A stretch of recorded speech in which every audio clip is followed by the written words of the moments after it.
করে আমাকে নিবিড় করে কাছে পেতে চাইছে, কিন্তু আমার মনে না একটা সংশয় দেখা দিচ্ছে, একটা ভয় উঁকি মারছে। যদি ওই আপন ভোলা মানুষটা সুস্থ হয়ে আমার কাছে এমন কিছু দাবি করে, তখন আমি কি করব? আমিও যেন একটু একটু করে কেমন হয়ে যাচ্ছি। কর্তব্যের তোলা চালে আমিও যেন না না না না, আমি আবার এসব কি ভাবছি? আমি তো ডাক্তার। হ্যাঁ, আমি ডাক্তার। ওই লোকটা আমার পেশেন্ট, ওকে সুস্থ করে তুলতে পারলে আমার ডাক্তারের জীবনে আসবে চরম সাফল্য। তাই তাই পরীক্ষা আমাকে উত্তীর্ণ হতেই হবে। ও সুস্থ হয়ে ফিরে যাবে ওর আপনজনদের কাছে, আর আমি ফিরে যাবো আমার শিক্ষকের কাছে। তবু বলে থামো কেন, কিছুই নেই বলা, দূরে দূরে থাকো কেন, এবার সময় ভালোবাসবা। বলে থামো কেন, কিছুই নেই বলা, দূরে দূরে থাকো কেন, এবার সময় ভালোবাসবা।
অসময় এসে তোমাদের প্রেমে ব্যাঘাত করা বসে তুমি বুঝতে পারবে, তাই না?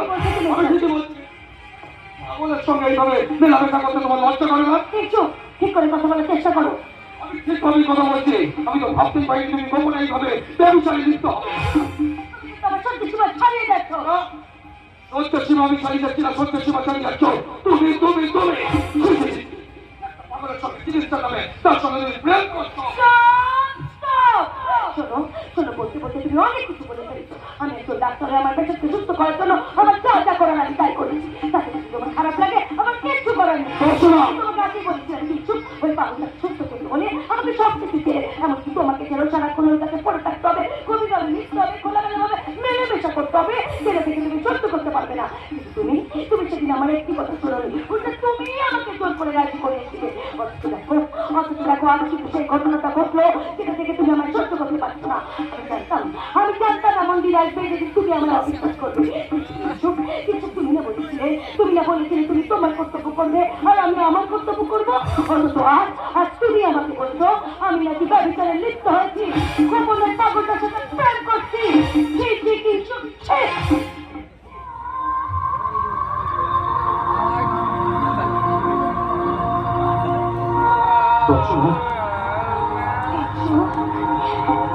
তুমি কি করে ভাবলে আমি ভুলে যাব তোমার আমার প্রেমের কথা? আমি ভুলে যাব ছোট্ট খেলা থেকে বেড়ে ওঠা সেই নিষ্পাপ মনের মিষ্টি ভালোবাসার কথা। সরি দর্শন, এমন একটা দৃশ্য দেখে আমি মাথা ঠিক রাখতে পারিনি, বিশ্বাস করো। Extremely sorry Darshana, extremely sorry. আমি জানি কিছু, যে যাকে বেশি ভালোবাসে তার খারাপ কিছু দেখতে এমন হয়। আমি তো জানি তুমি আমাকে ভীষণ ভালোবাসো। ভালোবাসি বলে এক মুহূর্তে তোমার এখানে রাখবো না। চলো আমার সঙ্গে। কি বলছো আমি কিছু বলছি, চলো। হয় না হয় না দর্শনা, কেন? কিছু চিকিৎসা করে মানুষটা সুস্থ হয়ে যাবে। কোনো দরকার নেই। আমার কথা শোনো, একটা দিন মাত্র একটা দিন সময় তুমি আমাকে একটা দিন গেলে একটা মুহূর্ত সময় দিতে পারবো না। কিন্তু আমি তোমাকে কথা দিচ্ছি একদিনের মধ্যে আমি ওকে সুস্থ করে তুলবো। কিন্তু এখন তুই যাবে চিকিৎসা বন্ধ করে দিই, তাহলে তো আমার আগের অবস্থা করতে যাবে। না না কিন্তু একজন ডাক্তার হয়ে আমি কিছুতেই করতে পারবো না, কিছুতেই না। দর্শনা, তুমি আমার কথা শুনবে না? শুনবো, নিশ্চয়ই শুনবো। আমি তোমার কাছে হাত জোর করে রিকোয়েস্ট করছি, একটা দিন, মাত্র একটা দিন সময় তুমি আমাকে দাও, তারপর তুমি আমাকে যা যা বলবে আমি তাই শুনবো। বেশ, তোমাকে আমি একটা দিন সময় দিই। একটা দিনের পর কিন্তু আমি তোমার কোন কথা শুনবো। বেশ, তাই হবে। ঠিক আছে।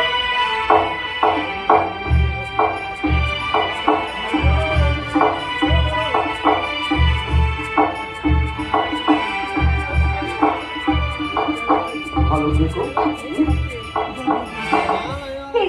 কিলসুক আমাকে ভীষণ ভালোবাসে, আর আমি আমার কিলসুককে আমার হৃদয় ভরে ভালোবাসি। ও আমাকে মাত্র একদিন সময় দিয়েছে, আর এই একদিনের মধ্যে আমি প্রতি মুহূর্ত চিকিৎসা চালিয়ে যাবো। আমাকে যে ওর মুখ থেকে জানতে হবে ওর নাম কি। সৌমদীপ চাই, 71 নম্বর বালগঞ্জ প্লেস, মা আদর করে ডাক্তার সৌম। তার মানে তুমি সম্পূর্ণ সুস্থ। Oh God! আমি জেনে গেছি, এটা আমার ডাক্তার জীবনে চরম সাফল্য। হ্যাঁ, কেন?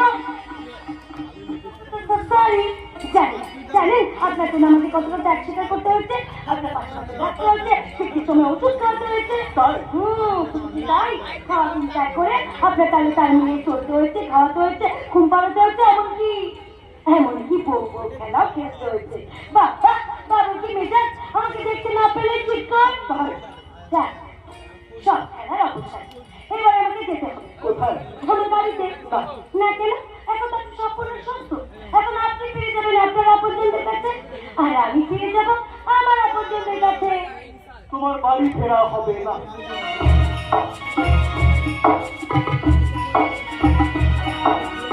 কেন? আর লাভই বাঁচা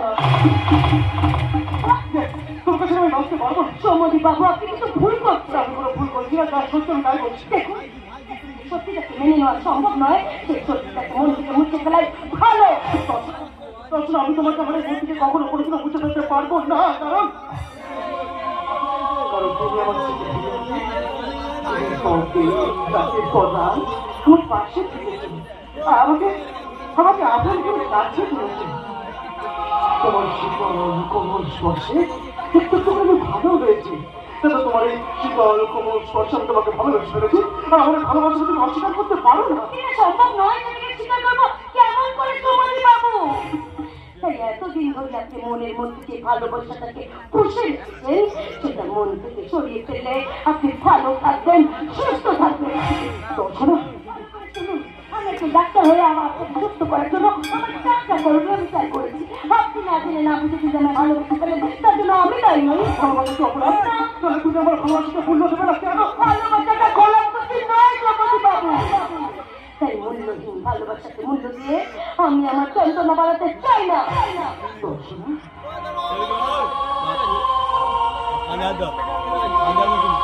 আমার হৃদয়ের সমস্ত ভালোবাসার আসন থেকে আমি তোমাকে বসে আছি।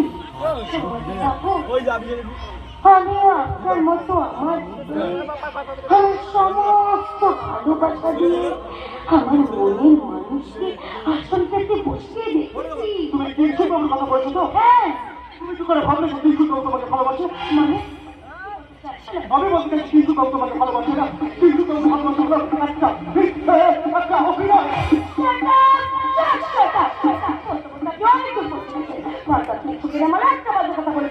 সত্যি আমি তাই বলছি। সত্যি যদি কিছু তোমাকে ভালোবাসতো, তাহলে দিনের পর দিন রাতের পর রাত এই পাগলের সময় থেকে একটা ছেড়ে রাখতে পারতো না। শুধুমাত্র তোমাকে ব্যবহার করে নিজের ভবিষ্যৎটা করতে চেয়েছিল। আর কিন্তু আমি যদি পাগলের ছেলে তোমার জীবনে ক্ষতি করে দিত, তখন কি মেনে নিতে পারতোই? তোমার স্ত্রী শিক্ষিত দিতই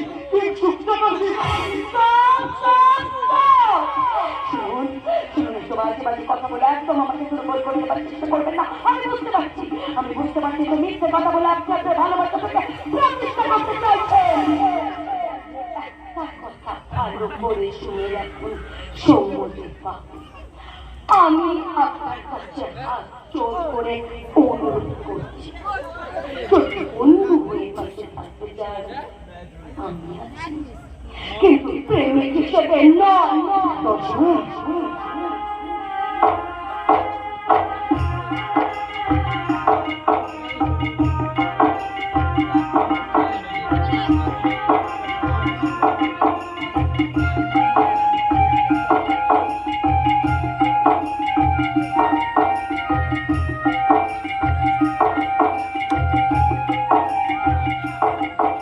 আমি বুঝতে পারছি তুমি আমাকে ভালোবাসো, কেউ আমাকে ভালোবাসে, কিন্তু আমার এই সুপ্ত মনটা জানে তোমাদের কাউকে আমি গ্রহণ করতে পারবো না, কাউকে না, কাউকে না, কাউকে না। মনে করে জমে থাকা কথাটা দুর্বল মুহূর্তে তোমায় বলে ফেললাম। এই যে দেখো কে নিয়ে আমার আমার খুব ভালোবাসার স্বপ্ন দেখা, আমার আমার যে স্বপ্ন দেখাটা যে কোনোদিন সার্থক হবে না, স্বপ্ন স্বপ্নই থেকে যাবে। ঠিক বলছি, আমার জীবনটাকে অন্ধকারে ভরে আছে সৌম, আর সে অন্ধকার জীবনে ঘটে যাওয়া ঘটনার কথা শুনলে তোমরা কেউ আমার পাশে থাকবে না, তুমিও না, কিছু না, কেউ না, কেউ না, কেউ না। তুমি কি বলছো আমি কিছু বুঝতে পারছি না। কি করেছিল তোমার এই অন্ধকার জীবনে? বলতে পারি, তারা কি বলো, আমার অন্ধকার জীবনে ঘটে যাওয়া ঘটনার কথা শুনেও আমার পাশে বন্ধু হয়ে থাকবে।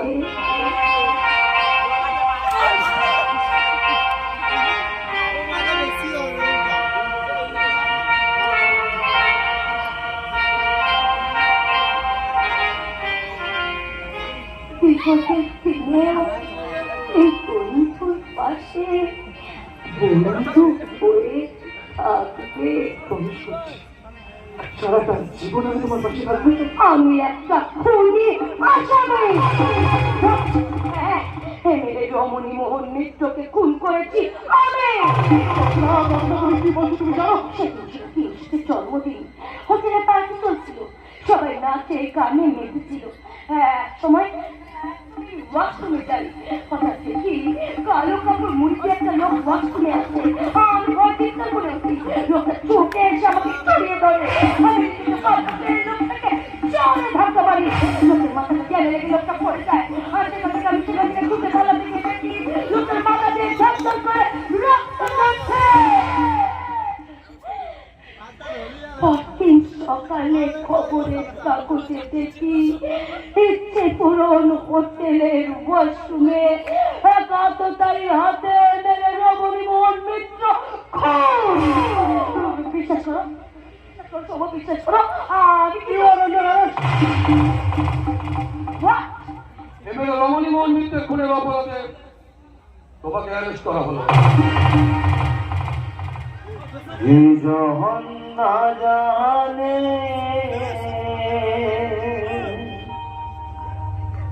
পীড়িতের মরণ, সে কেন পীড়িতি করে। পাগল হয়ে গেছো? না, পাগল আমি হইনি, বরং এতদিন ধরে তুমি যাকে পাগলের চিকিৎসা করেছিলে সে আর কেউ নয়, সিআইডি অফিসার সৌম্যদীপ সেন। তোমার সঙ্গে এতদিন ধরে সে পাগলের অভিনয় করেছিল শুধুমাত্র এমএলএ রমণী মোহন মিত্রের আসল খুনিকে ধরার জন্য। আর আমি এসপি সাহেবকে বলে ওনাকে এখানে নিয়ে এসেছিলাম। সমস্তটাই ছিল একটা সাজানো ঘটনা। তুমি কি বলছো? আমি ঠিকই বলছি। এমএলএ রমণী মোহন মিত্রের খুনের পর থেকেই তুমি লাল জাতীয় কোনো জিনিস দেখলেই অজ্ঞান হয়ে যেতে, কারণ এমএলএ রমণী মোহন মিত্রের মাথায় রক্ত থেকে তুমি ভয় পেয়ে যাও, আর তোমার ব্রেনে সেটা প্রচন্ড ভাবে আঘাত করে, আর সন্দেহটা আমাদের সেখান থেকে শুরু। বিশ্বাস করো, বিশ্বাস করো, আমি কিন্তু ইচ্ছে করে খুন করিনি, ওটা অ্যাক্সিডেন্ট। না, ওটা অ্যাক্সিডেন্ট নয়, ওটা মার্ডার। এবারে রমণী মোহনকে খুন করেছো তুমি, তোমার সমস্ত কথা ওনার মোবাইলে রেকর্ড করা আছে।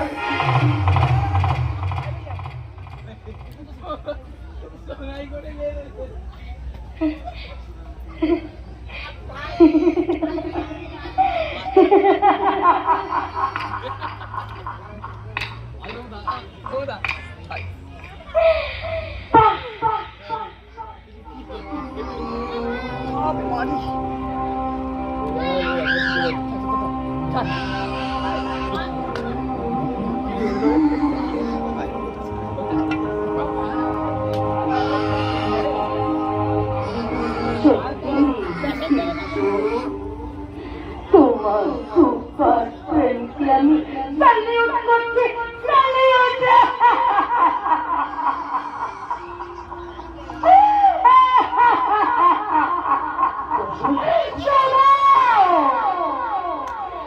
হাজারটা বন্ধু পাওয়া বড় কথা নয়, বড় কথা হলো এমন একটা বন্ধু পাওয়া যখন পৃথিবীর সবাই তার বিরুদ্ধে থাকবে, তখন কিন্তু সে তার পাশে থাকবে।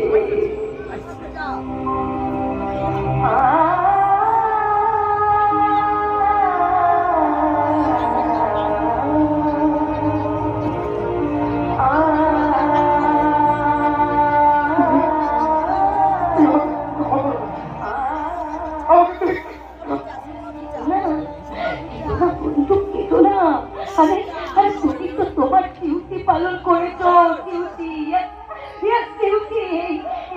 দেখো না তো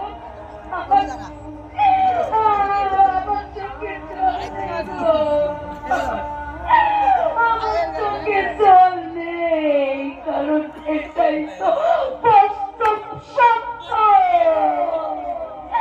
এটাকে তো মেনে নিতে হবে, অপেক্ষাকে মেনে যাবে, সময় লুকিয়ে যাবে।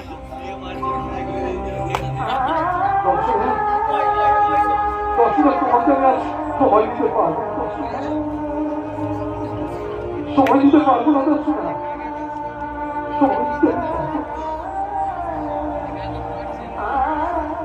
আমার আমার খুব কষ্ট হচ্ছে, কিন্তু কর্তব্য আমাকে পালন করতে হবে। কারণ আইনের কাছে অপন্তনের কোনো মূল্য নেই, দর্শনা কোনো মূল্য নেই। তুমি আমায় কথা দিয়েছিলে ভালোবাসা ফিরিয়ে এসে মাছরাঙা থেকে তুলে নিয়ে যাবে। তুমি আমার তুলে নিতে ঠিকই, তুমি আমার তুলে নিতে, কিন্তু স্বপ্নের রাস্তা করতে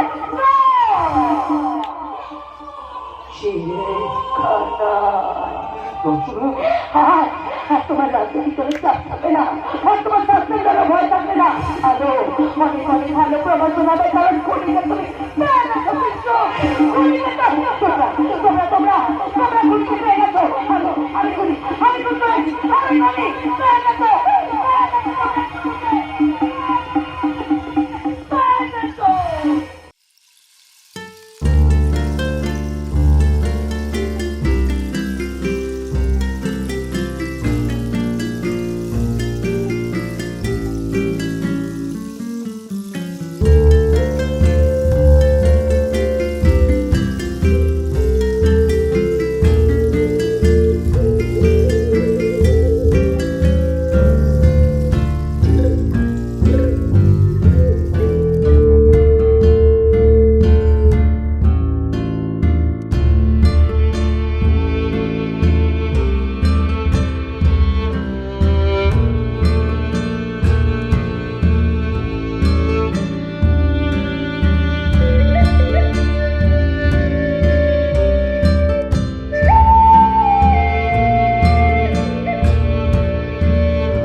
মতামত উঠে পাচ্ছি। আচ্ছা আচ্ছা, দর্শনা বলেছিল যে সে নিজেকে ভদ্রলোককে ধাক্কা মারে, তারপর লোকটা মতো আঘাত হয়, তাহলে মাথাতে একটা আঘাতের চিহ্ন থাকবে।